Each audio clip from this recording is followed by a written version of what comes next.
मोहल्ले मोहल्ले के अंदर जाकर सामाजिक जन जागरण किया था जो बजरों के माध्यम से था।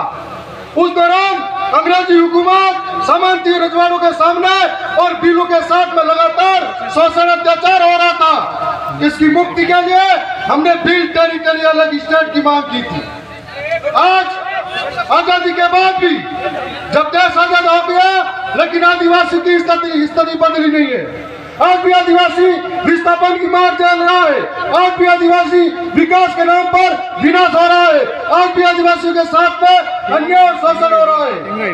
मैं इसलिए कहना चाहता हूं कि पिछली बार भी यहाँ पर नहीं था, राजस्थान की विधानसभा के अंदर था, और जब विधानसभा के अंदर था तब हमने ये बात रखी थी कि बिल प्रदेश क्यों जरूरी है।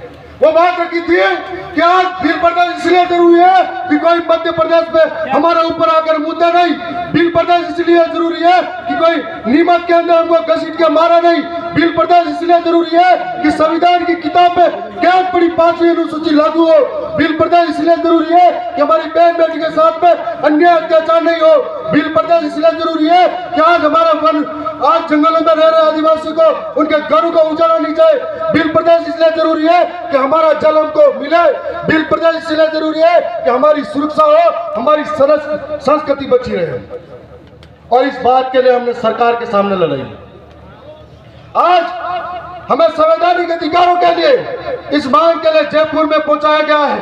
हमारे एमपी साहब आज दिल्ली के अंदर, ये देश के अंदर बैठी हुई सरकारों से बात कर रहे हैं। मैंने पिछली बार राजस्थान की सरकार के सामने ये बात रखी थी, चाहे मुख्यमंत्री हो या कोई भी हो, निडर होकर बोला था कि आदिवासी मेरा धर्म है, जौहर मेरा अभिवादन है, प्रकृति मेरी पूजा है, तीर कमान मेरा अभिमान है, बिरसा अम्बेडकर मेरा अभिमान है, और बिल प्रदेश मेरा अधिकार है।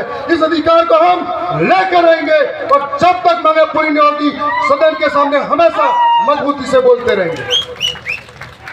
आज सड़क की बात है तो सदन तक लेके जा रहे हैं।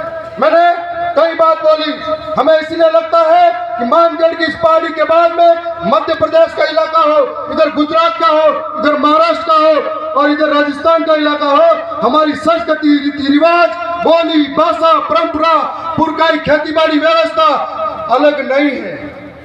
ये सब हमारी एक जैसी है।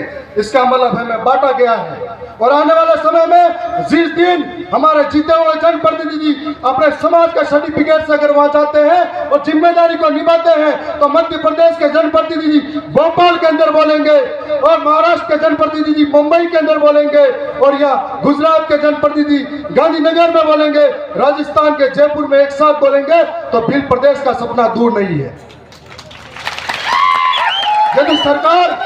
यदि राजस्थान की सरकार सच में आदिवासी हितैषी है और आदिवासी हितैषी है तो गुजरात के अंदर बीजेपी की सरकार है, महाराष्ट्र के अंदर बीजेपी की सरकार है, मध्य प्रदेश के अंदर बीजेपी की सरकार है, राजस्थान में बीजेपी की सरकार है और दिल्ली में तुम्हारी डबल इंजन की सरकार है।